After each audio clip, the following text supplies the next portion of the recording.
Okay, so the title of my presentation, How a Conversation with Steve Davis Made Me 200 Grand. I didn't know. I didn't know that this was the Wednesday before the session. I had no idea. But I can tell you, I've been a Real Wealth member now for 9 months. So I got to know Real Wealth because when I would come home from work, I would drive past the building and I saw the sign and I looked it up and I thought, wow, this is interesting. So once COVID hit, I came. So let me talk to you about that. So in 2011, I got a divorce, and it was my fault, 100%. I wasn't a very good husband, and like Steve was saying, there are things that are important, and I did not focus on the things that were important. And so my life, in a blink of an eye, became a country song. I lost my house, I lost my dogs, I lost my car, and I lost all of my cash.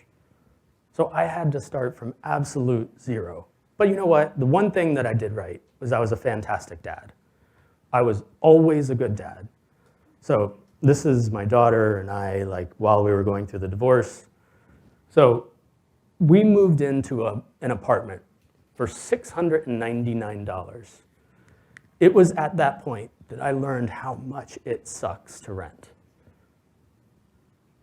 It is really, really terrible.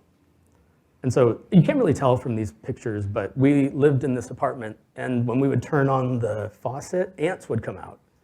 So these are ants, like those little dots. Those are ants, all of them.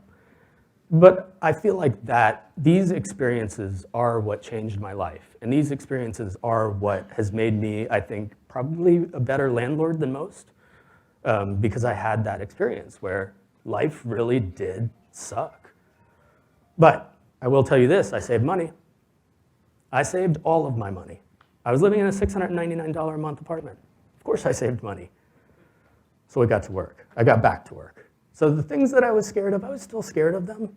But at that point, screw it, I didn't really have that much to lose. What am I gonna lose, my $68,000 condo? So then I met this guy. So at this point, I just semi-retired, I'm having a midlife crisis, and I got to sit down with Steve. Like, the room was never this busy back when COVID was happening, and I got to meet with Steve one-on-one. If you ever get the opportunity to meet with Steve one-on-one, I highly encourage it, because he messed my world up, and it was great. So this is kind of a play-by-play of our conversation, and it dovetails so beautifully with what Steve was just talking about. I was like, Steve, I want to buy houses. Market's too high. Explain to me why you wouldn't want to buy into an appreciating market. Oh, I don't really know. But Steve, there's no good deals. Don't you think that's why you should buy? There's never good deals when it's appreciating. But Steve, the market's going to crash. It's like, sounds like a great opportunity to buy some more houses. Steve, there's a pandemic. All right, okay, let's pause this conversation, is what Steve said. So, this is what Steve said to me. He said, Amir, can I be completely honest with you? And if Steve ever says, can I be completely honest with you, just know he will. And he said, it's gonna hurt. It's gonna sting, but it's the right thing. You need to hear it. And I made the mistake, not really mistake at the time of saying yes. Like, bring it on me, Steve. Come on. You've done a great job so far, but ask yourself, are you living your best life? And are you having the impact that you want to have? Can you do more? Can you think bigger? Oh, man. Like, I was the CFO of a big company. I thought it was really cool. I had 100% cash on cash returns. Did you see my numbers? So I walked out like this. I was like, I don't understand. Why was this guy so mean to me? I'm really impressive. But you know what I did? I bought some houses. I did. I bought some houses. So let's see how we got there. First thing I did was what Steve told me to do is he said, strategize with your wife. So we drafted a mission statement.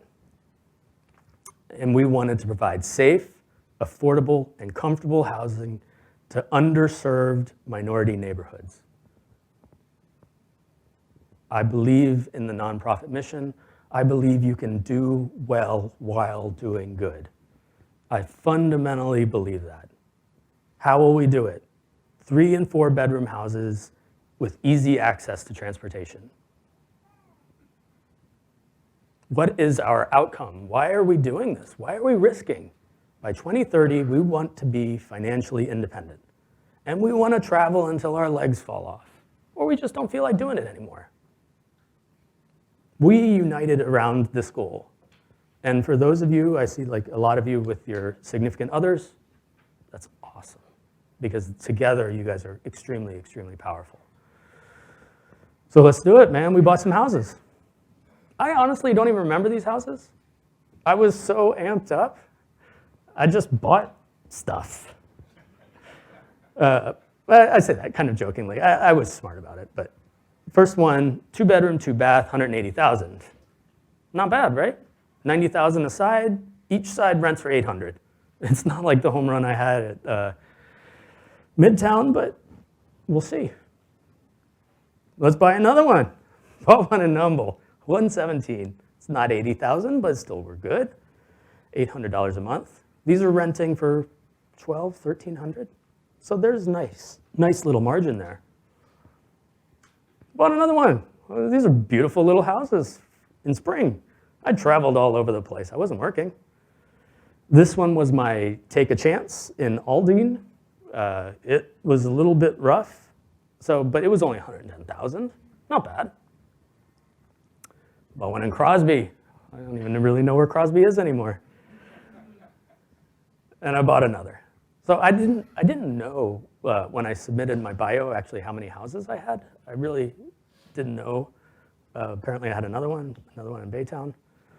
I kind of lost, like the first ones are really burned into my mind, but then I kind of lost track a bit. So let's see where we ended up. Back to the numbers. So let's leave my personal residence somewhat out of it because I did fine on it. My total equity, this is just appreciation. So we're not talking mortgage pay down. We're not talking anything like that. My total equity has gone up $200,000 as a result of the conversation with Steve. He's right, I did it. But I wouldn't have done it without him. I wouldn't have done it without the club here. My equity has gone up. My cash flow is, like, we're not making a huge killing on cash flow. But I will tell you what we do. So this is something that's important for my wife and me, is we take the vast majority of the cash flow and we use it to fix up the houses. So we don't go crazy. We're not putting granite countertops, but we are making them in line with our mission as a couple. We're absolutely making them in line with our mission. Every single one of our houses is safe, comfortable, and affordable. They are the best rental houses in that market. There is not another person that can touch me. The renters come in, we treat them well. We buy them gift cards. We send them movie tickets. Well, we used to send them movie tickets. But we do things for them to show that we appreciate them because they are paying down those notes. So net, I ended up buying the 7-ish houses for nothing because mortgage rates are so low. My other house is appreciated. I just leveraged them. Why wasn't I going to do that before? I don't know, because I was scared. So thank you, Steve, for getting me off my ass.